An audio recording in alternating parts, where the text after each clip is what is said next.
There is a concept in every spiritual tradition, every religion, and every mythology. It shows up as the devil, as Satan or Lucifer, as a force that exists only to consume and destroy what's good. And most people think that evil is powerful. But what if I told you that evil is really terrified? My name is Amaya, and this is The Hidden Edge, Episode 3, Muzan Kibutsuji, the Demon King. For the past 2 episodes, we talked about transformation and love. We talked about Tanjiro finding his power through loss, and Nezuko protecting what matters to her at any cost. And today, we're talking about the very thing that they're fighting against. And we're going to discover that Muzan isn't powerful because he's evil. He is obsessed because he's afraid. Let's go. Centuries ago, a man named Muzan Kibutsuji was sick. He was sick in a way that was eating him alive from the inside. He had a terminal illness that told him every day that he was dying, and it terrified him. And this is where the wound began. This is where every monster begins, not with evil, fear, or even hatred. Muzan was a human once, a human that faced his own mortality and couldn't accept it.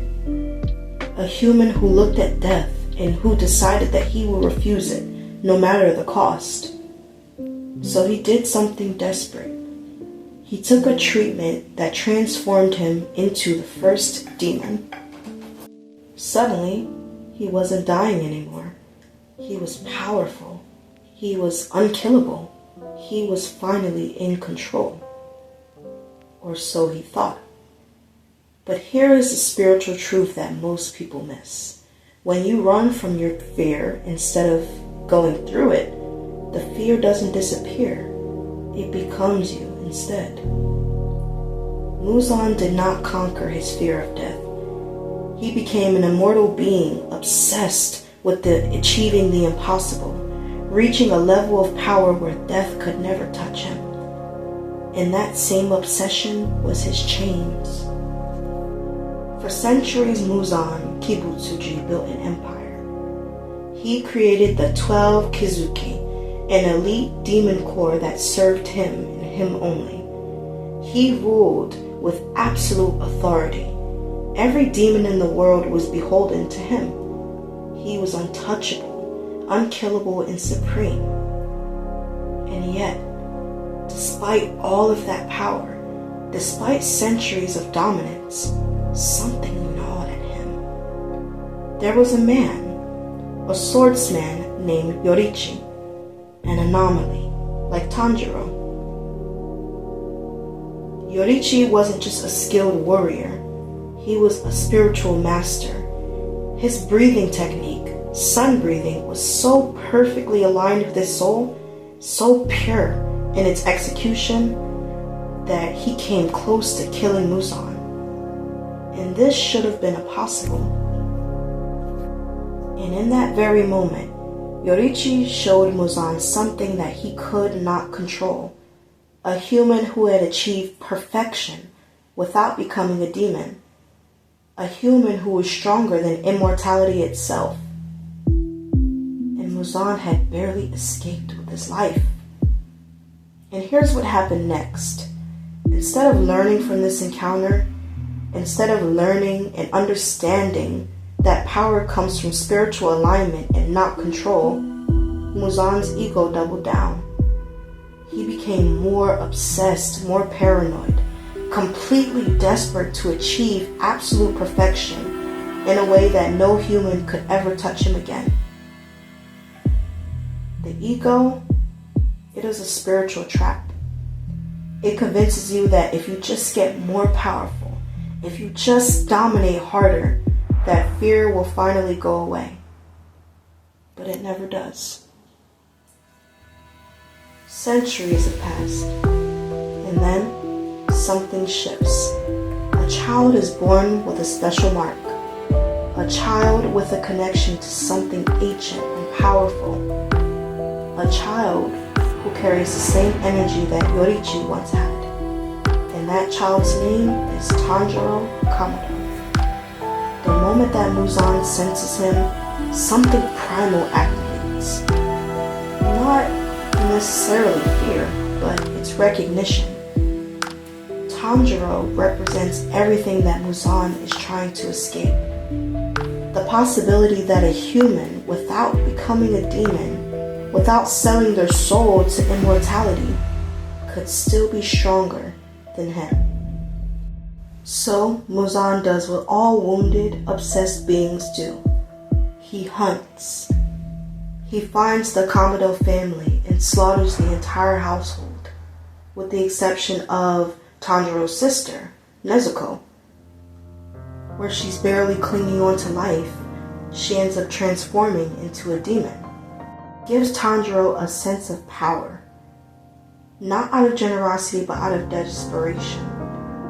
He needs Tanjiro to survive so that he can kill him, so that he can prove once and for all that no human, marked or unmarked, can touch him. This is spiritual warfare. It's not just physical combat. It is a battle at the soul level where darkness is trying to corrupt or destroy the light, because the light that reflects back with the darkness doesn't want to see about itself. Zan's obsession with Tanjiro is not strength, it is proof of his weakness. But here's where it gets tragic.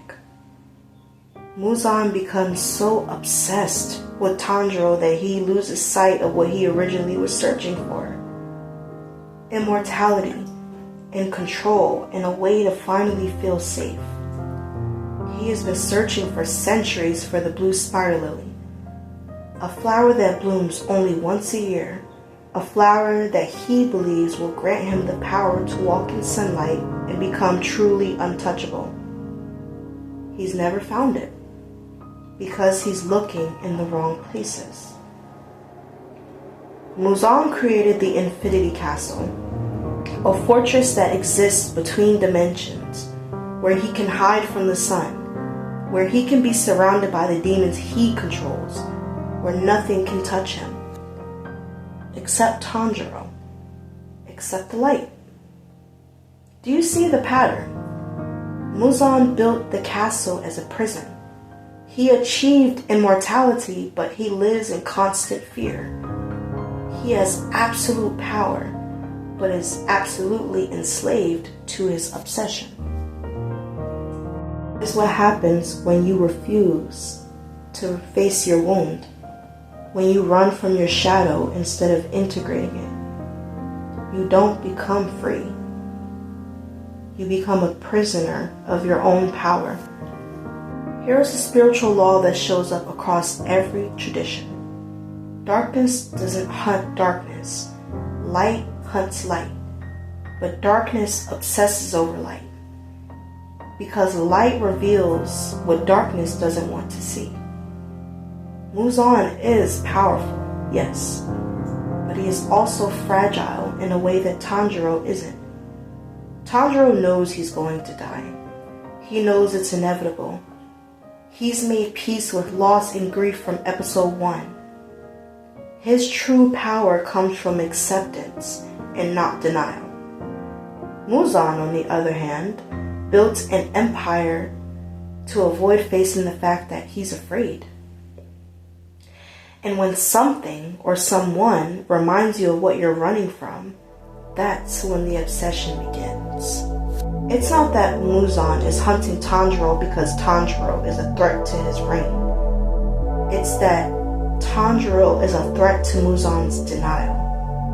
Tanjiro represents the possibility that you don't need immortality to be powerful. You don't need control to be free. That you can accept death and live fully. That's what Muzan can never accept. So he hunts, and he hunts, and he hunts. And every time he fails to kill Tanjiro, the obsession deepens. In his desperation, Muzan builds the Infinity Castle, a fortress where space doesn't work like it normally does. He can rearrange rooms and passages at his will, where all upper moons are stationed, ready to defend him. It is the physical manifestation of his ego, and it is also his tomb. Because despite all that power, and despite all of the demons, Muzan still has to hide from the sun. The very sun that all humans take for granted. He's achieved everything he set out to achieve, and he still can't walk in the daylight. And that's the curse of obsession. It promises that if you get just enough power, achieve just enough control, and accomplish enough, that you'll finally feel safe. But here's the truth. Safety doesn't come from a place of control. It comes from a place of acceptance. And that is something that Muzan will never understand. So here's the question. Why are we talking about a demon king on a channel meant for spiritual wisdom? Here's why. Because the lesson of Muzan can relate to any of us. We all have Muzan inside of us. Not in a literal sense, but the pattern of Muzan. Let me explain. The part of us that is afraid. The part of us that tries to control everything because we're afraid of losing control. Muzan represents what happens when you let fear run your life. He had all the power in the world.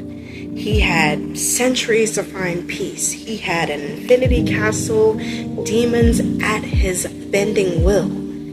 And yet he was miserable.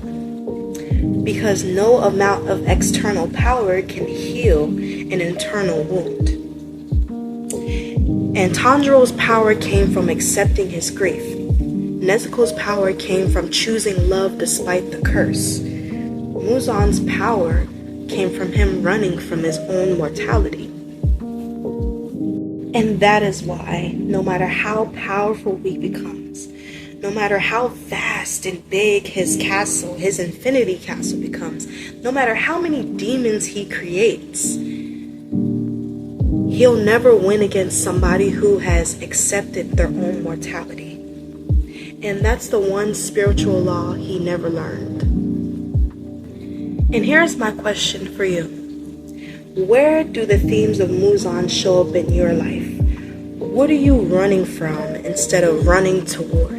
What wound are you trying to control instead of heal? Because the truth is, obsession, it's exhausting. Fear is exhausting. Running is exhausting. And the moment that you stop running and you turn to face what you're afraid of, that is the moment that you become truly powerful. It's when you become like Tanjiro. If this video has resonated with you, please like, share, and subscribe. Leave a comment, let me know what you thought of it or anything you'd like to see from me in the future. Episode 4 is coming in 2 weeks, and it's called Breathing is Prayer, and we're going to be diving into spiritual discipline of the breathing techniques of the Slayers, meditation, and what it truly means to master your mind and your body, having balance. I'll see you there. Welcome to the Ed and Edge. Bye.